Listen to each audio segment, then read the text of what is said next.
नमस्कार भाइयों और बहनों, आप सभी ने एक महान दार्शनिक सुकरात जी के बारे में ज़रूर सुना होगा या कहीं ना कहीं पढ़ा ज़रूर होगा।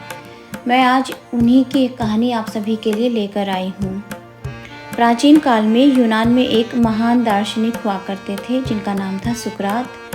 देवताओं पर विश्वास नहीं करने, युवाओं को भड़काने जैसे आरोपों में उन्हें मौत की सज़ा सुनाई गई थी। उनके लिए जहर तैयार किया जा रहा था। सूर्यास्त से पहले जहर देने का आदेश था। दोपहर ढल चुकी थी और शाम होने को थी। जो सैनिक उनके लिए जहर तैयार कर रहा था उसके पास जाकर सुकरात ने कहा, विलंब क्यों कर रहे हो, ज़रा जल्दी करो। सैनिक चकित होकर बोला, आप ये क्या कह रहे हैं?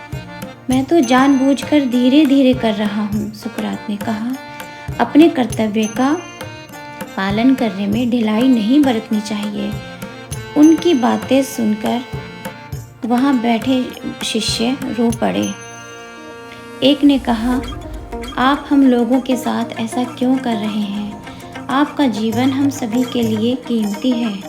अब भी वक्त है। जेल के सारे सिपाही हमारे साथ हैं।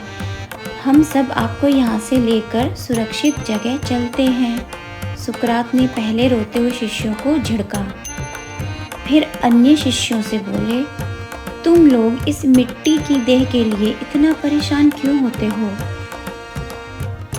मेरे विचार तो हमेशा तुम्हारे साथ रहेंगे। इस देह के लिए मैं चोरों की तरह भाग जाऊं और छिपकर रहूं? मैंने इस जीवन का बहुत आनंद ले लिया है।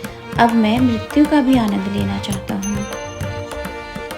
सांझ ढलने को आ गई थी। जहर का प्याला लाया गया। जैसे लोग चाय कॉफ़ी लेते हैं वैसे ही सुकरात ने जहर का प्याला उठाया और उसे धीरे धीरे पीकर खाली कर दिया। जहर पीकर वह लेट गए। शिष्यों ने पूछा, हे प्रभु, बहुत पीड़ा हो रही होगी ना आपको? सुकरात ने मुस्कुराते हुए कहा, शिष्यों, यह मेरे जीवन के जागरण का अवसर है। अब मैं हृदय, मन, विचार और शरीर से अलग हो गया हूँ। अपने जीवन से ही नहीं, मौत से भी सुकरात मनुष्यता को एक अमर संदेश देते हुए गए। तो भाइयों और बहनों, उम्मीद करती हूँ आपको ये कहानी पसंद आई होगी और समझ में भी आई होगी। दोस्तों, हमारे चैनल को सब्सक्राइब किए बिना बिल्कुल भी ना जाएं। नमस्कार।